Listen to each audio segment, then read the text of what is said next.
नमस्कार, स्वागत है आपका वी टाइम न्यूज पर और आपके साथ मैं हूं पहली चौहान। बढ़ते हैं खबरों की ओर। आवास योजना के नाम पर एक महिला तृणमूल कार्यकर्ता द्वारा कट मनी मांगने का वीडियो नेट जगत में वायरल है। घटना मुर्शिदाबाद के सूती 2 ब्लॉक काशिम नगर पंचायत इलाके की है। कट मनी मांगने आई महिला का नाम नीलिमा दास है। वह इलाके में तृणमूल बूथ अध्यक्ष के रूप में जानी जाती हैं। আমি তো নতুন, আমার এই বিষয়ে এতটা অভিজ্ঞতা নেই, ঠিক আছে। আমি তো নতুন কর্মী হিসাবে আমার অতটা অভিজ্ঞতা নাই যে কী থেকে কী হয়, কী থেকে কী হয় না, আমি অতটা জানি না। আমার ভুল হয়েছে, আমি বুঝতে পারিনি সঠিকটা। কোন পদে রয়েছেন আপনি? আমার ওই বুঝছো কোন দলের? 3 নম্বর। এইভাবে কি টাকা চাওয়া যায় আপনার মনে হয়? আমি তো স্বীকার করছি যে আমি নতুন, আমি তো জানি না, আমার নতুন, আমার এই ইয়েতে নতুন, আমি অতটা সঠিক জানি না। আমার আপনাকে কে অনুমতি দিয়েছিল টাকা চাওয়ার জন্য? কেউ আপনাকে বলেছিল টাকা চাইতে, পাঠিয়েছিল আপনাকে? না না, সেরকম কিছু নয়। ধরেন তো আমরা তো কর্ম ধরেন ওই খাটাখাটনি করতে হয় একটু, ধরেন হয়তো আমি জানি না, নতুন যেহেতু কর্মী, আমি হয়তো একটু দাবি রেখেছিলাম, এতে একটু বলেছিলাম হয়তো এইটুকুই। আপনাকে কি প্রধান পাঠিয়েছে? না, আপনি তাহলে সেখানে কি প্রধানের নাম করছেন, ভিডিওতে দেখা যাচ্ছে। ও আমি হয়তো বললাম তো আমি নতুন কর্মী, আমার অতটা জানা নেই, আমার ভুলবশত এটা হয়ে গেছে, নতুন কর্মী আমি।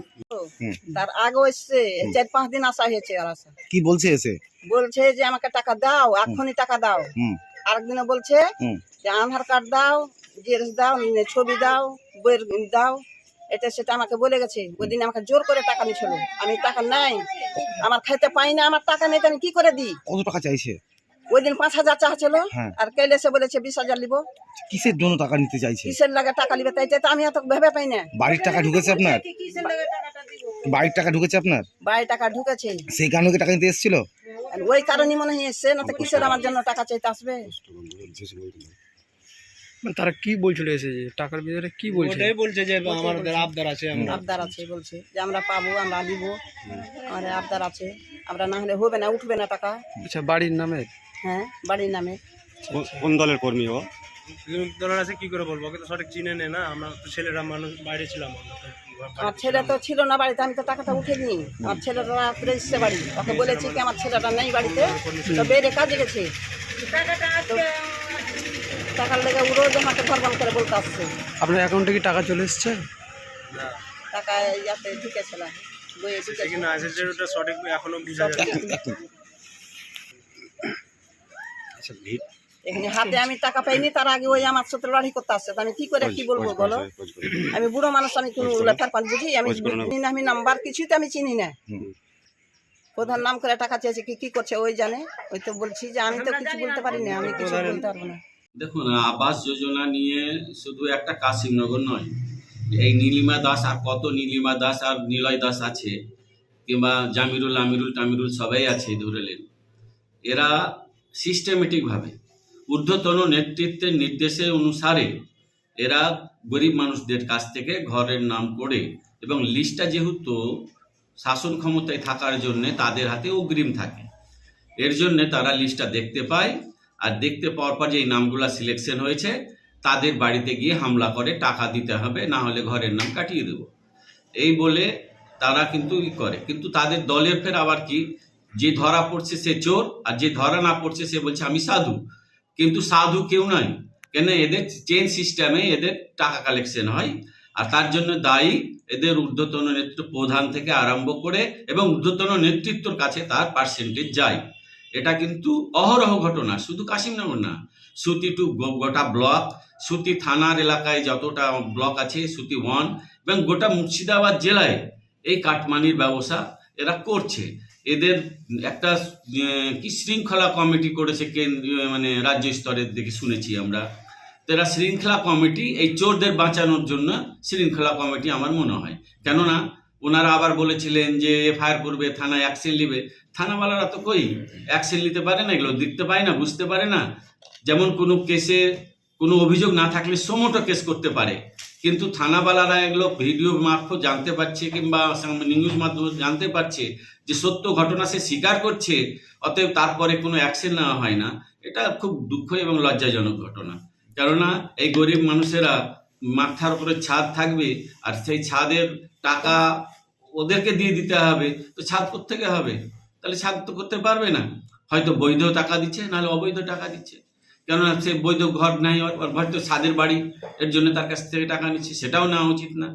কেননা গরিব মানুষ, এই মুর্শিদাবাদের মানুষ, বিড়ি শ্রমিক অধ্যুষিত এলাকা, এই এলাকার মানুষ কিন্তু অ্যাকচুয়ালি খেটে খুটে যদি কোনো রকম করে তাদের আবাস করেও থাকে, সেটা ঋণগ্রস্ত অবস্থায় আছে। আমার মনে হয় সকল মানুষকে পাওয়া উচিত।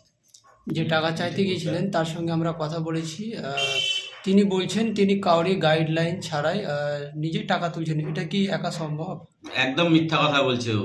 চোর তখন স্বীকার করে যে আমার সর্দারের নাম বললে তার জীবন চলে যাবে হয়তো, এই ভয়েতে করছে না। চোরের কাজ করেছে, আর চোরের সর্দারকে আড়াল করার চেষ্টা করছে।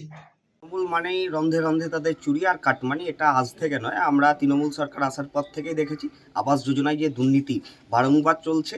এবং তৃণমূলের মেম্বার থেকে শুরু করে তৃণমূলের যারা উপরিমহলী নেতা আছে তারা কিন্তু ডাইরেক্ট বলছে যে আবাস যোজনার টাকা, প্রধানমন্ত্রী আবাস যোজনার টাকা থেকে তারা একটা স্বচ্ছভাবে এবং রন্ধে রন্ধে তারা আজকে দুর্নীতি করে যাচ্ছে বিভিন্ন জায়গায়। শুধুমাত্র কালকের একটা যে ভিডিও আজকে ভাইরাল হয়েছে, সেই ভিডিও নিয়ে যেমন তোলপাড় হয়েছে, আমরা এই নিয়ে কিন্তু অনেক দিন আগে থেকেই বলেছি।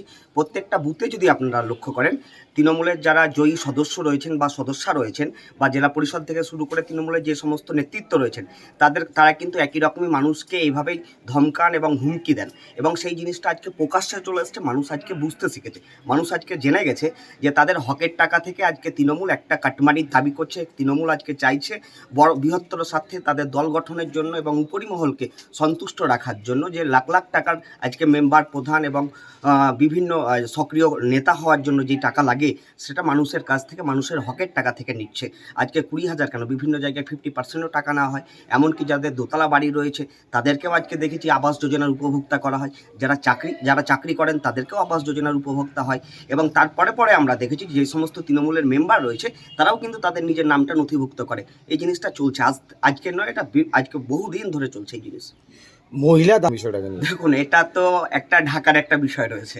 আজকে যখন আমরা জানি, একটা সূত্রে আমাদের কাছে খবরও এসছে, কালকে এমএলএ সাহেবকে যখন ফোন করা হয়েছিল তিনি বলেছেন, পরিষ্কার বলেছেন তিনি নাকি তৃণমূলের কেউ নন।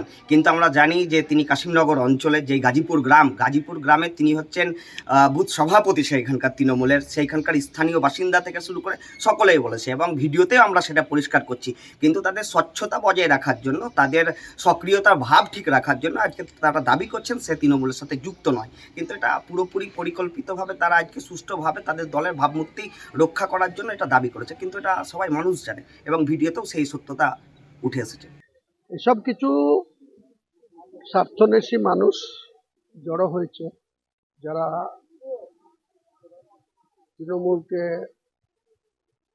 নানায়ন করার জন্য বা তৃণমূলের সরকারের যে বিভিন্ন প্রকল্প, প্রায় 94টা প্রকল্প আছে রাজ্যের মাননীয় মুখ্যমন্ত্রী 2011 সালের 20 মেতে মুখ্যমন্ত্রীর গদিতে বসার পর 94টা প্রকল্প তিনি বিভিন্ন মানুষের জন্য করেছে। তার মধ্যে আপনারা জানেন যে 60-40 রেশিওতে প্রধানমন্ত্রী আবাস যোজনা বলে একটা প্রকল্প ছিল, যেটাতে প্রায় 3 বছর ধরে কেন্দ্র সরকার কোনো টাকা দিচ্ছিল না।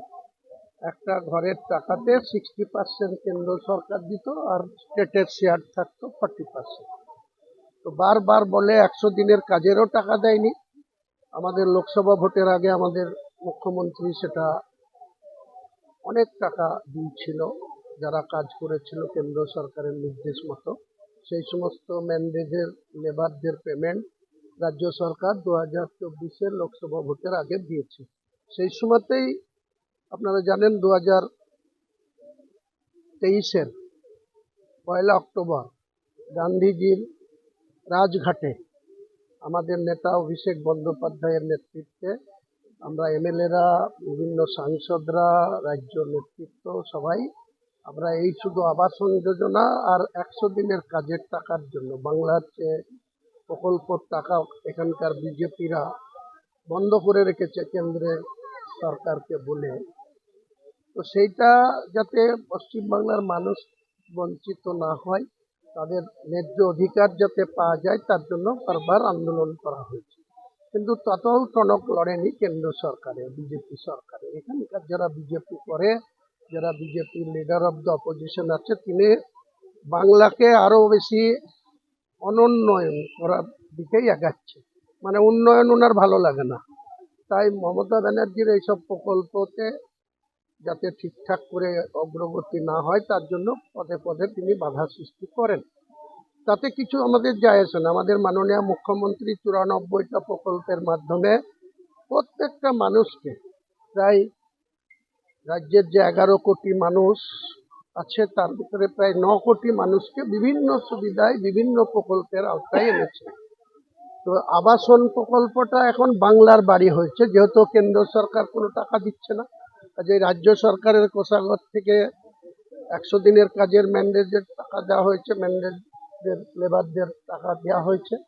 একইভাবে যে 12 লক্ষ মানুষকে একসঙ্গে প্রথম কিস্তি 60,000 করে তিনি দিচ্ছেন এবং পরের কিস্তিও 60,000 করে আবার দেবেন।